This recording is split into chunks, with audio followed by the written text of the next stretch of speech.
केंद्रीय गृहमंत्री अमित शहांनी देशाच्या संसदेत महामानव डॉक्टर बाबासाहेब आंबेडकर यांच्याविषयी केलेल्या आपत्तीजनक टिप्पणीचा निषेध दिल्लीपासून गल्लीपर्यंत होत असताना संबंधित वक्तव्य संसदेच्या कामकाजातून काढून टाकण्यात यावं अशा आशयाचं निवेदन तालुका काँग्रेस कमिटीकडून तहसीलदारांना देण्यात आलं। काँग्रेस तालुका व शहर कमिटीच्या वतीने पक्ष कार्यालयासमोर दिनांक 19 गुरुवार गृहमंत्री अमित शहा यांच्या वक्तव्याचा निषेध नोंदवण्यात आला। यावेळी काँग्रेस पक्षाच्या कार्यकर्त्यांनी सरकारच्या विरोधात घोषणा देत डॉक्टर बाबासाहेब आंबेडकरांच्या समर्थनार्थ उद्घोषणा केल्या।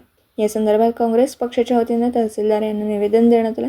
यावेळी काँग्रेस तालुकाध्यक्ष प्रताप देशमुख, शहराध्यक्ष कैलास गोडसे, उपाध्यक्ष राजेश चंदते, माजी नगराध्यक्ष राजबहादूर कोतावार, माजी उपनगराध्यक्ष लक्ष्मण देवदे, मोहम्मद गौस, करीम खान साहेब, गजानन संभव, सूर्यकांत चंदते, अविनाश चंदते, मोईन खान, गिरीश कोतावार, मुजीब पठाण, रमेश बोडके, विनोद चंदते, मधुकर देवणे, बालाजी सूर्यवंशी, अमोल चंदते, अजगर हुसैन, मोहम्मद युसुफ सेठ, मोहम्मद शरीफ बागवान, बालाजी कोलते, बालाजी सूर्यवंशी, खादिरभाई, आकाश सोनटक्के, ऋषिकेश चंदते, राधेश्याम ढगे, प्रशांत पाटील मुंगल आदी उपस्थित होते। तालुका मुदखेड, जिल्हा नांदेडहून प्रतिनिधी अतिक अहमद। बाबासाहेब आंबेडकरांचा डॉक्टर बाबासाहेब आंबेडकरांचा मुर्दाबाद मुर्दाबाद मुर्दाबाद मुर्दाबाद होश में होश में होश में होश में काँग्रेस पक्षाचा काँग्रेस पक्षाचा देशाचे गृहमंत्री अमित शहा यांनी कालच्या विधिमंडळाच्या अधिवेशनामध्ये देशाच्या कायदा कानून विषयावर बोलते वेळेस भारतरत्न परमपूज्य बाबासाहेब आंबेडकरांच्या बाबतीत जे वक्तव्य केलं त्या वक्तव्याचा मुदखेड शहर व तालुक्याच्या वतीने आम्ही जाहीर निषेध करतो। सोबतच ज्या महामानवांनी माणसाला माणसासारखं जगण्याची शक्ती दिली, प्रेरणा दिली, अधिकार दिले, ते माणूस सामान्य माणूस नसून ते महामानवच आहेत।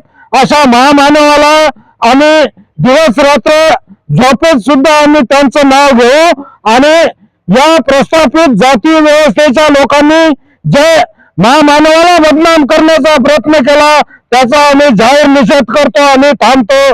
जय जय भारत। लोकसभेचे अधिवेशन चालू असताना संविधानावर चर्चा चालू असताना अमित शहाचं भाषण म्हणजे या देशाच्या म्हणजे जातीयवादी भांडण लावायचा प्रयत्न आहे आणि त्यांनी हेच जर भाष्य निवडणुकीच्या पूर्वी केलं असतं तर संविधानाचं आणि बाबासाहेब आंबेडकरच्या जनतेने त्यांना दाखवलं असतं, पण त्यांनी डाव साधला, अगोदर काम करून घेतलं आणि नंतर त्यांची जात दाखवली आणि जे पूर्वीपासूनच संविधानाच्या म्हणजे बाबासाहेब आंबेडकर या अनुयायांच्या विरोधात आहेत ते आज त्यांनी निवडणूक झाल्यानंतर दाखवले। अशा अमित शहाचं अशा गृहमंत्र्याला मोदीने आता काय घेतात निर्णय बघूता, त्यांनी खरं म्हणजे त्यांना मंत्रिमंडळातून काढलं पाहिजे ही काँग्रेसची प्रमुख मागणी आहे। आणि अशा या प्रवृत्तीला आपण कोणी आपल्याला कोणी सहन न होण्यासारखं आहे, त्यामुळं आपण या अमित शहाचा धिक्कार आहे आणि त्यांनी स्वतःहून राजीनामा दिला तर बरं होईल। जनतेची जी लाट आहे आंबेडकर अनुयायांची जी लाट आहे ती न उचलू देता त्यांनी अगोदरच राजीनामा दिला तर या देशात शांतता होईल आणि याच दृष्टिकोनातून आम्ही आज तहसीलदार मार्फत शासनाला निवेदन दिले। लोकसभेचे संसद म्हणजे मंदिर आहे।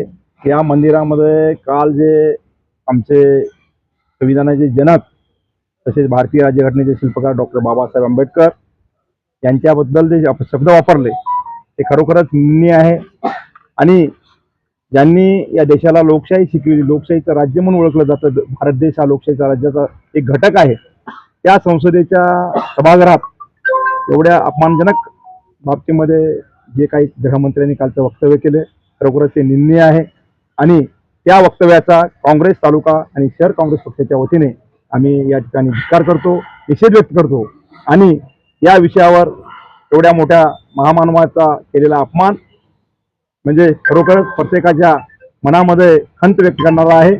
आज आम्ही देशाच्या गृहमंत्र्यांना सांगू इच्छितो की या बाबतीत त्यांनी सर्व सभागृहामध्ये माफी मागावी। अशी आमची काँग्रेस पक्षाची मागणी आहे. कल 17 तारीख को हमारे देश में गृह मंत्री इन्होंने हमारे बाबा साहब अम्बेडकर के बारे में अनप शनप बोलने के बाद पूरे देश में लोगों में खलबल उठी। वैसा हमारे मुदखेड़ शहर में सब समाज मिलके वो बात को आज तहसील तक लाए। तहसील में हमने उसका निश्चित बोल के निवेदन दिए और हम तमाम मुसलमान, हिंदू, बौद्ध समाज तमाम मिलके हमने एकता बताए कि ऐसे गुंडे को, ऐसे तड़ीपार को उसको सजा मिलना चाहिए और उन्हें उसको राजीनामा खुद ही से दे या नहीं तो उसका राजीनामा लेना चाहिए। ऐसा हम सब मिलके शहर से और तालुके से तमाम लोग यहाँ पर जमा है और उस बात का हम बड़े गमगीन वजह से आज उसका है कि नहीं उसको एतराज करते हुए, उस बात का एतराज करते हुए उसको सजा मिलना चाहिए ऐसा बोल के हमने आज सब मिलके हम ये बात कर रहे हैं। आप आगे तक पहुंचाइए। भारतीय संविधानाचे निर्माते डॉक्टर बाबासाहेब आंबेडकर यांच्याबद्दल अमित शहा यांनी अपमानजनक लोकसभेमध्ये विधान केलेलं आहे। अमित शहाला हे माहित नाही की डॉक्टर बाबासाहेब आंबेडकराला जगामध्ये मान आहे, जगाने स्वीकारलेला आहे। सर्व जगामध्ये एवढा बुद्धिमान माणूस कोण असेल तर परमपूज्य डॉक्टर बाबासाहेब आंबेडकर आहेत। आणि अमित शहा बोलत असताना डॉक्टर बाबासाहेब हे अशी फॅशन नसून तर डॉक्टर बाबासाहेब हे सर्व बहुजनाच्या हृदयामध्ये आहेत। अमित शहाला मी असं सांगू शकतो की एवढ्या महान व्यक्तीच्या विरोधात असं बोलणं म्हणजे अंधश्रद्धेला धरून आहे, देवाबद्दल अंधश्रद्धा बाळगून आहे। ते RSS वाल्याचा अजेंडाच आहे की दलित मुस्लिम यांच्या विरोधामध्ये विधान करायचं, जातीय दंगली पेटवायच्या।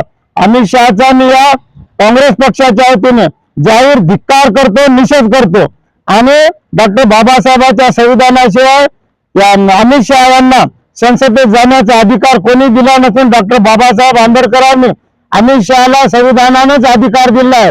जे राज्याचे गृहमंत्री आहेत देशाचे तर त्यांना सुद्धा संसदेत बोलण्याचा सुद्धा अधिकार डॉक्टर बाबासाहेब आंबेडकरांना मिळाला आहे। आणि हे सर्व देशाचे बहुजन सर्व नागरिक डॉक्टर बाबासाहेब आंबेडकरांचा मान करत आहेत। डॉक्टर बाबासाहेब आंबेडकरांवर विरोधात बोलणं, अपमानजनक बोलणं म्हणजे सूर्यावर थुंकण्यासारखं आहे। तर मी काँग्रेस पक्षाच्या वतीने अमित शहा यांचा जाहीर निषेध करतो। जय भीम, जय महाराष्ट्र। दिवसभरातील घडामोडींचा आढावा घेण्यासाठी पाहत रहा N24 मराठी न्यूज चॅनल।